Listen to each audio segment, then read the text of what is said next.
બજરંગ મંડળની સ્થાપના 1985ની સાલમાં કરી હતી. ગાયો માટે પારેવાંજાર માટે જ કરવી છે. આમાં કઈ કોઈની ફી નથી કે કોઈ વસ્તુ કોઈ એક રૂપિયો પણ ત્યાં આડોવળો જતો નથી. ભજન કરી અને જે કઈ પૈસા આવે અમે ગાયોના ઘાસચારા માટે પારેવાની જારમાં વાપરીએ છીએ. અને કરતાલ વગાડવાની જો અમારી ટીમ થઈ જાય અમારા બજરંગ મંડળની, તો સુરતનું પણ મંડળ એમાં ઝાંખો પાડી દે કે એવો કોઈ અમારો ચાર્જ નથી કે અહીંયા જઈને આપણે 200 લેવા 500 લેવા, કોઈ જ નહીં. બસ ભક્તિમાં એક એવું મન લાગી ગયું છે કે હવે એના સિવાય બીજું કઈ છે નહીં. ભક્તિમાં મન લાગે છે, ઘરમાં બહુ શાંતિ છે અને આગળ બહુ એવો વિચાર આવે ભક્તિ સિવાય બીજું કઈ છે નહીં. અત્યારે તારીખ કોઈ નહીં હોય કે ખાલી ના હોય, દરેક તારીખ ઉપર આ લોકો બજરંગ મંડળની જે ધૂન રાખે છે. અમારા બજરંગ દિનના 62 સભ્યો છે અને 62 સભ્યો ગમે તે જવાનું હોય તો સ્વ ખર્ચે આવશે. શ્રદ્ધા, ભક્તિ અને આસ્થાના સમન્વય સાથે અમદાવાદ શહેરના પૂર્વ વિસ્તારની અંદર બજરંગ દળ ધૂન મંડળ, જેની સ્થાપના લગભગ વર્ષ 1985 પહેલાં થઈ હતી અને સતત 40 વર્ષથી માત્ર ને માત્ર ગૌશાળાના લાભાર્થે અને અબોલ જીવોના ચારા માટે એ ધૂન આયોજિત કરે છે. જો કે 40 વર્ષ કરતાં વધારે સમયથી આ ધૂન મંડળ એ અમદાવાદ, સુરત અને સુરેન્દ્રનગર જિલ્લાની અંદર યથાવત જોવા મળ્યું હતું. શરૂઆત આ ધૂન મંડળની સુરેન્દ્રનગર જિલ્લાની અંદરથી થઈ હતી. જો કે સમય બદલાતા સુરેન્દ્રનગર જિલ્લાની અંદરથી યુવાનો એ સુરત રોજગારી માટે પહોંચ્યા અને આ ધૂન મંડળ એ સુરત પહોંચ્યું હતું. જો સુરતથી રોજગારી મેળવનાર એ તમામ યુવાનો, એ તમામ લોકો એ અમદાવાદ ખાતે પહોંચ્યા અને ફરી એકવાર એ ધૂન મંડળ અમદાવાદ પહોંચ્યું.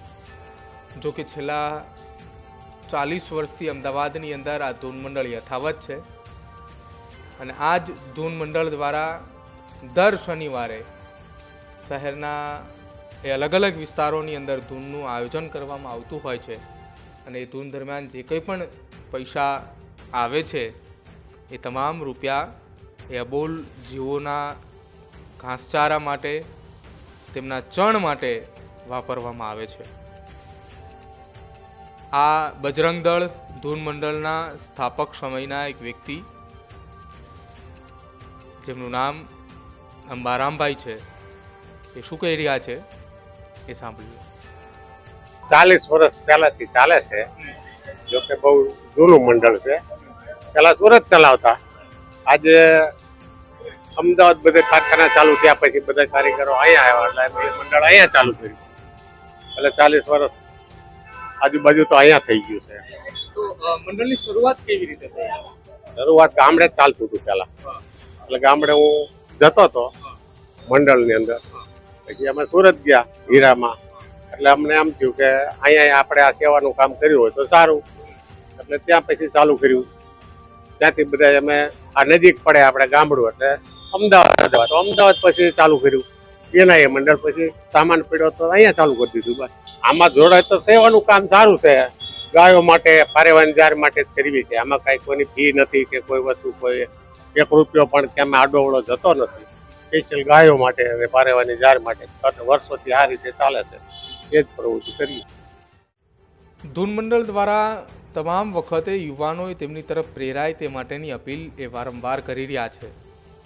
આજનો આ ટેકનોલોજીનો સમય છે અને એ ટેકનોલોજીના સમયમાં વધુમાં વધુ યુવાનો એ આ ધૂન મંડળ સાથે જોડાય તે માટેના પ્રયત્નો થઈ રહ્યા છે. કેમ કે આ ધૂન મંડળની અંદર જે કંઈ પણ રૂપિયા આવે છે તે રૂપિયામાંથી એક પણ વસ્તુનો એક પણ રૂપિયો એ ધૂન મંડળ પાછળ ખર્ચ નથી કરવામાં આવતો. જે કોઈ પણ જગ્યાએ ધૂન રાખવામાં આવે છે, શહેરના અલગ અલગ વિસ્તાર હોય કે અમદાવાદની આસપાસના એ 200 કિલોમીટરનો વિસ્તાર હોય, તમામ જગ્યાએ ધૂન મંડળના સભ્યોએ પોતાના સ્વખર્ચે જાય છે. અને જ્યારે પણ મંડળની અંદર એ કોઈ વસ્તુ લાવવા માટેના રૂપિયાની જરૂર પડતી હોય છે ત્યારે મંડળના સભ્યોએ પોતાના સ્વખર્ચે એ વસ્તુ લાવીને આપે છે. પરંતુ ધૂન મંડળ દ્વારા આવેલો એક પણ રૂપિયાનો ખર્ચો એ મંડળના સભ્યોએ પોતાના પર્સનલ ઉપયોગ માટે આજ સુધી નથી કર્યો. આ મંડળનું સંચાલન કરતા ચુનીલાલભાઈ શું કહી રહ્યા છે એ પણ સાંભળો. પહેલા હું આ બજરંગ દળની અંદર છેલ્લા 15 વર્ષથી જોડાયો છું. આની પહેલા 40 વર્ષ પહેલા આ બજરંગ દળ મંડળની સ્થાપના 1985ની સાલમાં કરી હતી અને ત્યારથી આ બજરંગ દળ મંડળ આવી રીતે અવિરતપણે ચાલે છે. એની અંદર સાહેબ અમારો કોઈ ચાર્જ નથી, ફક્ત ને ફક્ત 5.25 રૂપિયા અને એક શ્રીફળ જો દાદાની આગળ મૂકે તો પણ અમારું બજરંગ ધૂન મંડળ સ્વ ખર્ચે પોતા જે તે સ્થળે જતું હોય છે અને ભજન કરી અને જે કંઈ પૈસા આવે અમે ગાયોના ઘાસચારામાં અને પારેવણી જારમાં વાપરીએ છીએ. ગયા વર્ષે અમે 14,10,710 રૂપિયાની કુલ આવક કરી હતી. એમાંથી 10,68,017 રૂપિયા અમે ઘાસચારો નાખેલો અને પારેવાની જાર નાખેલી છે. આ વર્ષે અમે 3,35,133 રૂપિયાની કુલ આવક કરી. એમાંથી 3,24,575 રૂપિયાનો ઘાસચારો અને પારેવાની જાર અમે આ બજરંગ ધૂન મંડળ વતી નાખી છે. અલગ અલગ પાંજરાપોળની અંદર અમે નાખવા જઈએ છીએ. આમ તો આખા ગુજરાતમાં, જો કે અમે સુરેન્દ્રનગર જિલ્લાનું ચૂડા, ધાંગધ્રા, લીંબડી, વઢવાણ, પછી ચૂડા, રાણપુર, સાયલા અને લક્ષ્મીસર આ બધા પાંજરાપોળમાં નાખીએ છીએ. એ સિવાય રાજકોટ એક સદભાવના બળદ આશ્રમ છે, એની અંદર પણ અમે ઘાસ નાખવા માટે જઈએ છીએ. હમણાં અમે જામકંડોળા, જે જામનગરની અંદર જામકંડોળા આવ્યું છે, એ પાંજરાપોળની અંદર પણ અમારા બજરંગ ધૂનના મંડળો સભ્યો ત્યાં જઈ અને પોતાના ખર્ચે 1 પણ રૂપિયાનું ભાડું કે ચા પાણીના કોઈ પણ 1 રૂપિયો લેતા નથી અને સ્વ ખર્ચે જઈ અને જામનગર કે રાજકોટ સુધી અમારા બજરંગ ધૂનના સભ્યો જઈ અને પોતાની હાથે અને ઘાસચારો નાખે છે. આની અંદર કોઈ પણ રૂપિયો અમે કોઈ પાસેથી લેતા નથી, ફક્ત ને ફક્ત જે કંઈ આવે એ અમે ઘાસચારો અને પારેવાને જાર જ નાખીએ છીએ. અમારું કોઈ વિઝિટિંગ કાર્ડ નહીં, અમારું કાર્ડ છે અમારા દાદા હનુમાનજી મહારાજ અમને જે વાયક આપે અહીંયા અમે જાય. અને અમારા વાયક સાહેબ એવી રીતે હોય છે કે કોઈ પણ શનિવાર અમારે ખાલી રહેતો નથી. દાદાની કૃપાથી અમારે શનિવાર તો ઠીક, વચ્ચે પણ આવી રીતે અમારે ભજન મંડળ કરવા પડે છે. અને જ્યાં પણ મરણ પ્રસંગ હોય ત્યાં અમે વચ્ચે વાયક ક્યારેય ના નથી પાડતા, વચ્ચે પણ કરીએ. શનિવારે તો અમારું હોય જ છે ફિક્સ. એ સિવાય વચ્ચે આવી રીતે જો કોઈ મરણ પ્રસંગ આવે તો અમે અહીંયા જઈ અને અમારું ભજન ધૂન મંડળ કરીએ છીએ. એવો કોઈ અમારો ચાર્જ નથી કે અહીંયા જઈને આપણે 200 લેવા, 500 લેવા, કોઈ જ નહીં. અમે આવી રીતે મંડળ ચલાવીએ છીએ. અને એની અંદર ડુક્કડ વગાડવાવાળા આવે કે ગાવાવાળા આવે, કોઈ પણ સભ્ય આવે એને પણ અમે 1 રૂપિયાનો ચાર્જ આપતા નથી. અને આમની અંદર આરતીની અંદર 1 રૂપિયો આવશે ને તો પણ એ ગાયોના ઘાસચારામાં અને પારેવાની જારની અંદર જ વાપરીએ છીએ. એ છે કે અમે રૂપિયો વાપરતા નથી. હું યુવાનોને જોડવા માટે ખાસ એવી નમ્ર વિનંતી કરું છું કે તમે આવો બજરંગ ધૂન. અમારા ડોકડવાળાની પણ જરૂર છે, મંજીરાવાળાની પણ જરૂર છે, અને કડતાલ વગાડવાળી જો અમારી ટીમ થઈ જાય અમારા બજરંગ ધૂન મંડળની તો સુરતનું પણ મંડળ એમાં ઝાંખું પાડી દેખીએ એવું અમારે કાર્ય કરવું છે. એટલા માટે અમે યુવાનોને પણ પ્રેરિત કરીએ છીએ કે તમે આ બજરંગ ધૂન મંડળની અંદર આવો. ફક્ત ને ફક્ત અમે શનિવારે અને રાતે જ કરીએ છીએ, એટલે કે 9 થી 12 તમે 3 કલાકનો ટાઈમ કાઢી અને યુવાનોને અમે આકર્ષિત કરવા માટે અમે કોઈ એવા કાર્ડ નથી વેચતા, પણ અમે મુલાકાત તો કરીએ જ છીએ કે આની અંદર તમે જોડાઓ અને આવો. અને એમને પણ અમે આવે એટલે ઉત્સાહથી એમને માઇક ગાવા માટે પણ આપીએ છીએ, વગાડવા માટે તબલા પણ શીખવાડીએ છીએ. અને અમારી પૂરી મહેનત કરીએ છીએ કે જેથી કરીને યુવાનો આવે અને આવી રીતે બજરંગ ધૂન મંડળ આગળ ચાલતું રહે. અમે સ્વ ખર્ચે, અમારી પાસે એક જયંતિભાઈ બોડિયાવાળા છે, તેઓ ટેમ્પો લઈ અને ફ્રી સેવા આપે છે. અમદાવાદની ગમે તે સ્થળે મારે જવું હોય તો ડીઝલના પૈસા પણ તેઓ લેતા નથી અને ટેમ્પાની પણ ફ્રી સેવા આપી અને અમારા બજરંગ દળને ઘણું બધું ભર પૂરું પાડે છે. અમારા બજરંગ દળની અંદર 62 સભ્યો છે અને 62 સભ્યો ગમે તે જવાનું હોય તો સ્વ ખર્ચે આવશે. ઘણી વાર પડે છે કે તેમને મોડું થાય ને તો પોતાનું વ્હીકલ લઈ અને પોતાની ગાડી લઈ અને ગમે તે સ્થળ સુધી તેઓ 25 કિલોમીટર સુધી સાહેબ પહોંચતા હોય છે પાછળથી. અને ક્યારેય કોઈ બજરંગ દળના સભ્યને કંઈ રૂપિયો આપતા નથી. અમારા જે વાજિંત્રો છે, અમારા જે સાઉન્ડ છે, એ પણ અમે બજરંગ દળના બધા સભ્યોએ મળી અને પૈસા કાઢી અને અમારા ઘરનું વસાયેલું છે. અને એની અંદર જે કંઈ કદાચ ખર્ચો આવતો હોય તે પણ આ સભ્યો પોતે ઉઠાવે છે. એ પણ અમે ધૂન મંડળની અંદરથી પૈસા લેતા નથી, કારણ કે ગાયોના ઘાસચારા અને પારેવની જાર કહી અને અમે લીધેલો પૈસો અમે એમાં પણ વાપરતા નથી. ફક્ત ને ફક્ત ગાયોના ઘાસચારા અને પારેવની જારમાં જ વાપરીએ છીએ.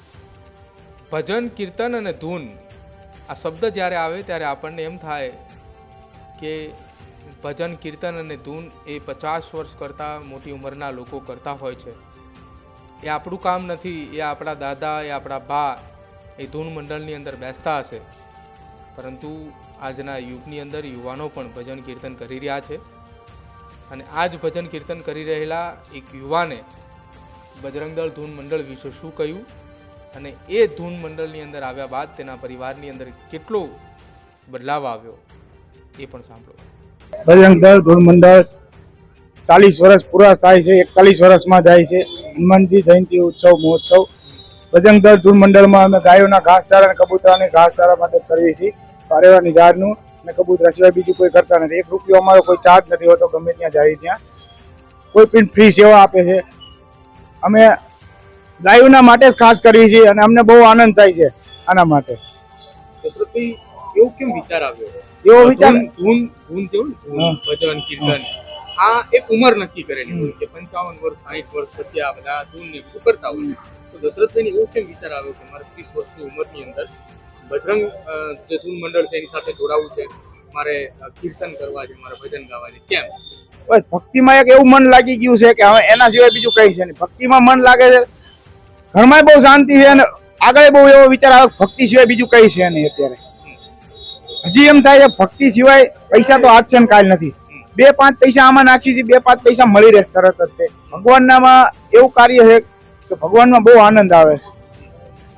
યુવાનોને શું સલાહ આપશો કે જે સવારે નોકરીએ જાય, સાંજે ઘરે પાછા આવે, બીજે દિવસે સવારે પાછા નોકરીએ જાય, સમય નથી એવો એમની પાસે સોશિયલ મીડિયાનો સમય છે, તમામ લોકો આંગળીના ટેરવા ઉપર છે, ત્યારે તમે આ ધૂન મંડળ શું સંદેશ આપશો યુવાનોને જોડાવા માટે? હું તો એવું જ કહું છું કે ધૂન મંડળમાં જોડાવા માટે બહુ અગત્યની એવું કે વિચારું છું કે ભગવાન એમને એવી સલાહ આપે કે ધૂન મંડળમાં જોડાવો અને એમની પ્રગતિ આગળ કરે. અને અમને તો એવો આનંદ થાય છે કે 12 વાગ્યા સુધી એમ કરવી, તો હજી એમને એવું થાય 2 વાગ્યા સુધી ચલાવી, તો સવારે તો પણ ઉઠી જવાય, તોય પણ નોકરી થઈ જવાય છે. જ્યારે અમદાવાદની અંદર આ ધૂન મંડળના એ 40 વર્ષ પૂરા થયા અને 41 વર્ષની અંદર પ્રવેશ કરી રહ્યા હતા, એ દરમિયાન એક યુવા આગેવાન કે જે સતત આ ધૂન મંડળ સાથે જોડાયેલા છે, જ્યારે પણ અમદાવાદ શહેર અથવા અમદાવાદના આસપાસના વિસ્તારની અંદર ધૂન હોય છે તો તેઓ અવશ્ય ત્યાં પધારે છે. એમને આ મંડળને લઈને શું કહ્યું એ પણ સાંભળો.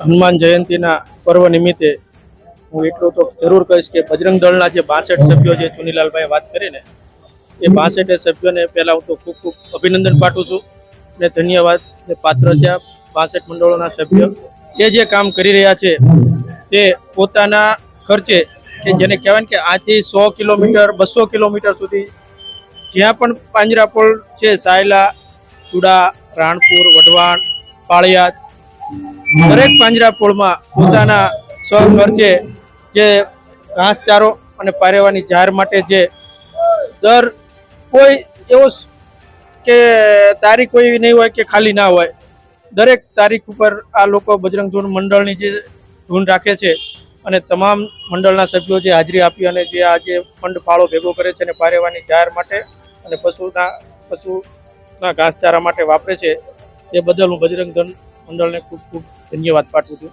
પહેલાં તો જે મારો તો ખાસ એવી ઓલી છે કે બજરંગ ધૂન મંડળના સભ્યોનું ખાસ પહેલું તો જે કહેવાય ને હિસાબ કિતાબ, તમને હમણાં ચુનીલાલભાઈએ વાત કરી, જ્યારે બજરંગ ધૂન મંડળનો 11-12 વાગ્યાનો જે ટાઈમ છે ને જ્યારે પૂરું થાય ત્યારે એ લોકોનો ખાસ તો એવું છે કે વોટ્સઅપમાં ગ્રુપમાં મેસેજ આવી જાય કે ભાઈ આ જગ્યાએ ધૂન હતી, આ ધૂનમાં આજે આટલું ફંડિંગ આવ્યું. બરાબર. બીજું કે યુવાનોને હવે એવું અપીલ કરાય કે બહાર સાંજે 10-11 વાગ્યા સુધી ગલ્લે ઉપર માવા ખાય, પાન મસાલા ખાય, એવા યુવાનોને આપણે નમ્ર વિનંતી કરવી કે બજરંગ ધૂન મંડળમાં જોડાય. ખાસ કરીને કે આ જે બજરંગ ધૂન મંડળ છે, હું ગયા વર્ષે મારી પોતાની વાડીમાં મેં લીલી જુવાર વાવી હતી અને બજરંગ ધૂન મંડળના મેં મારી જાતે હું મજૂરની જોડે કામ કરીને પાંજરાપોળમાં ગયો હતો. અને ગમે ત્યારે હું ચુનીલાલભાઈને કહું છું કે જ્યારે પણ તમારે 4 વ્હીલની ક્યાંય પણ જરૂર પડે અને હું તો હાજર ના હોય તો મારી ગાડી અને ક્યાંય પણ બીજા પણ કામમાં મારી જરૂર પડે તો મને ફોન કરજો, હું તરત આવીશ. તો અમદાવાદની અંદર બજરંગ દળ ધૂન મંડળ જે છેલ્લા 40 વર્ષથી સતત કાર્યરત છે, સતત સેવામાં પણ છે અને હજુ પણ આ ધૂન મંડળને સતત કાર્યરત અને સેવામાં રાખવા માટે આ ધૂન મંડળના આયોજકો, આ ધૂન મંડળના સંચાલકો એવું કહી રહ્યા છે કે હવે યુવાનોનો સાથ અને સહકાર જોઈએ છે, જેથી કરીને આ ધૂન મંડળ એ સતત આગળ ચાલે રાખે. જો કે છેલ્લા 2 વર્ષ દરમિયાન આ ધૂન મંડળ દ્વારા ગુજરાતના અલગ અલગ જિલ્લાઓની અંદર આવેલી મહાજન ગૌશાળાની અંદર લગભગ એ 14 લાખથી વધારે રૂપિયાનું ઘાસ નાખી ચૂક્યા છે અને તેમનો એવો આશય અને તેમનો એવો ઉદ્દેશ છે, તેમનું એવું લક્ષ્યાંક પણ છે કે આગામી સમયની અંદર આ આંકડો એ સતત વધતો રહે, ઘટે નહીં.